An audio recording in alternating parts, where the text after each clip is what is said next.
NCIB times ಮೀಡಿಯಾಗೆ ಸ್ವಾಗತ. ನಾನು Darshan Hunsur. Bike ಸವಾರರಿಗೆ ಬಿಗ್ ರಿಲೀಫ್.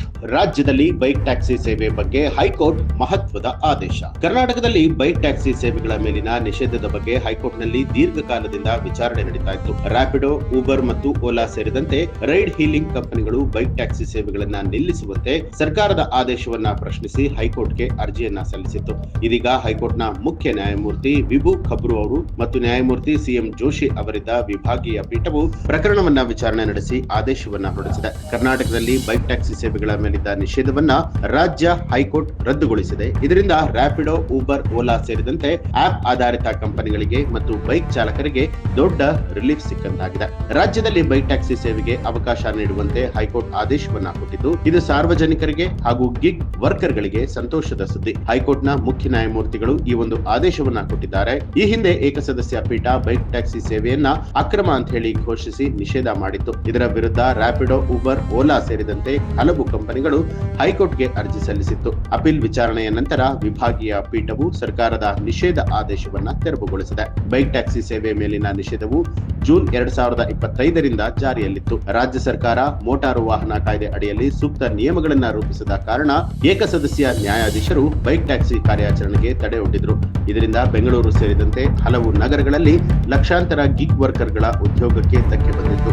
ಪ್ರಯಾಣಿಕರಿಗೆ ಕಡಿಮೆ ವೆಚ್ಚದಲ್ಲಿ ವೇಗವಾದ ಸಂಚಾರಕ್ಕೆ ಬೈಕ್ ಟ್ಯಾಕ್ಸಿ ಜನಪ್ರಿಯ ಕೂಡ ಆಗಿತ್ತು.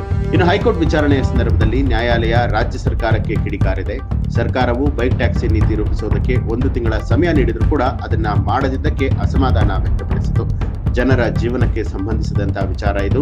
ನಿಷೇಧದ ಬದಲು ನಿಯಂತ್ರಣ ಮಾಡುವಂಥದ್ದು ಒಳ್ಳೆಯದಲ್ಲವೇ ಅಂತ ಹೇಳಿ ನ್ಯಾಯಾಲಯ ಪ್ರಶ್ನೆ ಮಾಡಿತ್ತು. ಸರ್ಕಾರದ ವಿಳಂಬಕ್ಕೆ ಛೀಮಾರಿ ಹಾಕಿ ನಿಷೇಧವನ್ನ ತೆರವುಗೊಳಿಸುವ ಬಗ್ಗೆ ಒಲವು ತೋರಿಸಿತ್ತು. ಇನ್ನು ಕಂಪನಿಗಳು ನ್ಯಾಯಾಲಯಕ್ಕೆ ತಮ್ಮ ವಾದವನ್ನ ಮಂಡಿಸಿತು. ಬೈಕ್ ಟ್ಯಾಕ್ಸಿ ಸೇವೆ ಕಾನೂನುಬದ್ಧವಾಗಿದ್ದು ರಸ್ತೆ ದಟ್ಟಣೆ ಕಡಿಮೆ ಮಾಡುತ್ತೆ, ಕೊನೆಯ ಮೈಲು ಸಂಪರ್ಕಕ್ಕೆ ಸಹಾಯ ಆಗುತ್ತೆ ಅಂತ ಹೇಳಿ ಊಬರ್ ಸೇರಿದಂತಹ ಕಂಪನಿಗಳು ಹೇಳಿತ್ತು. ಸಾರ್ವಜನಿಕರ ಹಿತಾಸಕ್ತಿಗೆ ಇದು ಅಗತ್ಯ ಅಂತಲೂ ಕೂಡ ವಾದ ಮಾಡಿತ್ತು. ಹೈಕೋರ್ಟ್ ಈ ಒಂದು ವಾದವನ್ನ ಒಪ್ಪಿಕೊಂಡು ನಿಷೇಧವನ್ನ ಇದೀಗ ರದ್ದುಗೊಳಿಸಿದೆ. ಈ ಒಂದು ಆದೇಶದ ನಂತರ ರಾಜ್ಯದಲ್ಲಿ ಬೈಕ್ ಟ್ಯಾಕ್ಸಿ ಸೇವೆ ಮತ್ತೆ ಆರಂಭ ಆಗ್ತಾ ಇದೆ. ಆದರೆ ಸರ್ಕಾರ ಸೂಕ್ತ ನಿಯಮಗಳನ್ನ ರೂಪಿಸಬೇಕು ಅಂತ ಹೇಳಿ ಹೈಕೋರ್ಟ್ ಸೂಚಿಸಿದೆ. ಬೈಕ್ ಟ್ಯಾಕ್ಸಿಗಳನ್ನ ಟ್ರಾನ್ಸ್ಪೋರ್ಟ್ ವಾಹನಗಳಾಗಿ ನೋಂದಣಿಯನ್ನ ಮಾಡಿಸಿ ಪರವಾನಗಿ ನೀಡುವಂತೆಯೂ ಕೂಡ ನಿರ್ದೇಶನ ಹೊರಡಿಸಿದೆ. ಇದರಿಂದ ಸುರಕ್ಷತೆ, ವಿಮೆ ಮತ್ತು ಇತರ ನಿಯಮಗಳನ್ನ ಖಚಿತಪಡಿಸಿಕೊಳ್ಳಬಹುದು. ಬೈಕ್ ಟ್ಯಾಕ್ಸಿ ಸೇವೆಯು ಬೆಂಗಳೂರಿನಂತಹ ದಟ್ಟಣೆಯ ನಗರದಲ್ಲಿ ಅತ್ಯಂತ ಉಪಯುಕ್ತ. ಮಹಿಳೆಯರು, ವಿದ್ಯಾರ್ಥಿಗಳು ಮತ್ತು ಕಚೇರಿ ಉದ್ಯೋಗಿಗಳು ಕಡಿಮೆ ವೆಚ್ಚದಲ್ಲಿ ವೇಗವಾಗಿ ಸಂಚಾರ ಮಾಡೋದಕ್ಕೆ ಇದನ್ನ ಬಳಸ್ತಾ ಇದ್ರು. ನಿಷೇಧದ ಸಮಯದಲ್ಲಿ ಆಟೋ ಮತ್ತು ಕ್ಯಾಬ್ಗಳ ಬೆಲೆ ಏರಿಕೆಯಾಗಿ ಪ್ರಯಾಣಿಕರಿಗೆ ತೊಂದರೆ ಆಗಿತ್ತು. ಈಗ ನಿಷೇಧ ತೆರವಾದ್ದರಿಂದ ಸ್ಪರ್ಧೆ ಹೆಚ್ಚಿ ಬೆಲೆಗಳು ಸ್ಥಿರವಾಗಬಹುದು. ಆದರೆ ಆಟೋ ಮತ್ತು ಟ್ಯಾಕ್ಸಿ ಚಾಲಕರ ಸಂಘಟನೆಗಳು ಇದಕ್ಕೆ ವಿರೋಧವನ್ನ ವ್ಯಕ್ತಪಡಿಸಿದೆ. ಬೈಕ್ ಟ್ಯಾಕ್ಸಿ ಸೇವೆಯು ಅದರ ಉದ್ಯೋಗಕ್ಕೆ ಧಕ್ಕೆಯನ್ನ ತರುತ್ತೆ ಅಂತ ಹೇಳಿ ವಾದವನ್ನ ಮಾಡಿತ್ತು. ಸರ್ಕಾರ ಎರಡೂ ಪಕ್ಷಗಳ ಹಿತವನ್ನ ಗಮನದಲ್ಲಿ ಇಟ್ಕೊಂಡು ನೀತಿಯನ್ನ ರೂಪಿಸಬೇಕಾಗಿದೆ.